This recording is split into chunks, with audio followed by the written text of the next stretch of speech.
Bayangin sebuah tempat di mana waktu hampir berhenti, rasa sakit nggak pernah padam dan jiwa-jiwa manusia bisa berubah menjadi monster pemakan dosa. Ini bukan soal neraka agama. Itu adalah Netherrealm, dimensi paling gelap di Mortal Kombat dan rumah bagi makhluk yang bahkan iblis takut pada mereka, Oni. Dan hari ini kita akan kupas asal-usul kanan Netherrealm dan evolusi Oni.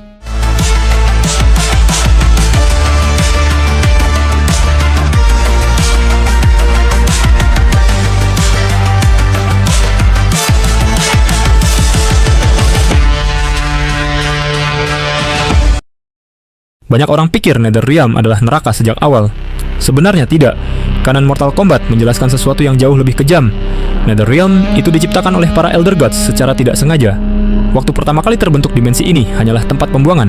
Semua jiwa pendosa, para pembangkang, dan makhluk yang melanggar hukum kosmik dilempar ke satu ruang yang penuh siksaan.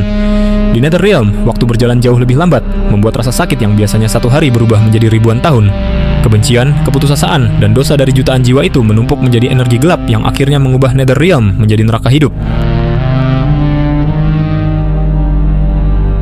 Ketika energi negatif menumpuk selama ribuan tahun, sesuatu mulai muncul. Makhluk-makhluk murni Netherrealm, tercipta dari korupsi itu sendiri, dan merekalah Oni. Kanan menggambarkan Oni sebagai predator alami Netherrealm. Mereka bukan manusia, mereka bukan roh. Mereka adalah manifestasi rasa sakit dan kebencian. Netherrealm yang menjadi hidup. Oni generasi awal seperti Moloch atau Abyss digambarkan sebagai monster layar tidak mengenal moral dan hanya digerakkan oleh naluri untuk memangsa jiwa yang masuk ke domain mereka. Kanan lama, seperti Deadly Alliance, menambah detail penting yang tidak pernah dibatalkan. Beberapa manusia bisa berubah menjadi Oni. Jika seseorang dibuang ke Netherrealm dalam kondisi penuh kebencian, dendam, atau kegilaan, dan jika mereka bertahan siksaan berabad-abad, mereka bisa terdistorsi secara fisik dan spiritual sampai berubah menjadi Oni. Contoh paling terkenal adalah Drahmin. Awalnya, dia seorang warlord manusia yang brutal, namun setelah mati, jiwanya dilempar ke Netherrealm. Di sana, rasa sakit tanpa akhir mengikis kemanusiaannya, sampai akhirnya dia berubah menjadi Oni penuh.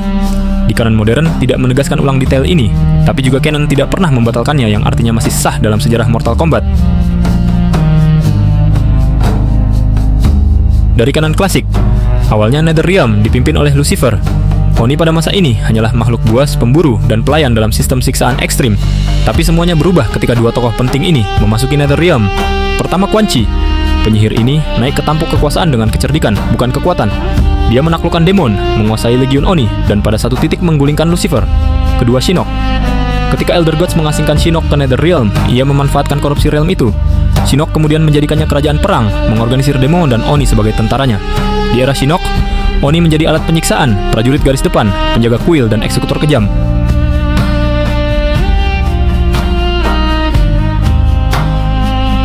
Ketika Mortal Kombat diriset ulang, banyak hal direvisi, tapi Netherrealm tetap sama.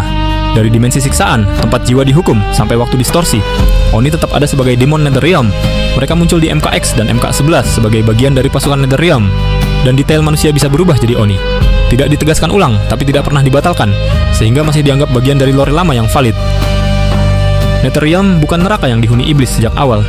Ia menciptakan iblisnya sendiri dari jutaan jiwa yang disiksa. Dari korupsi itu lahirlah Oni, makhluk kuno yang kemudian berevolusi menjadi prajurit dan penjaga di bawah Shinnok dan Quan Chi. Dan dalam beberapa kasus langka, bahkan manusia pun bisa berubah menjadi Oni, kehilangan identitas dan menjadi bagian dari monster yang diciptakan Netherrealm.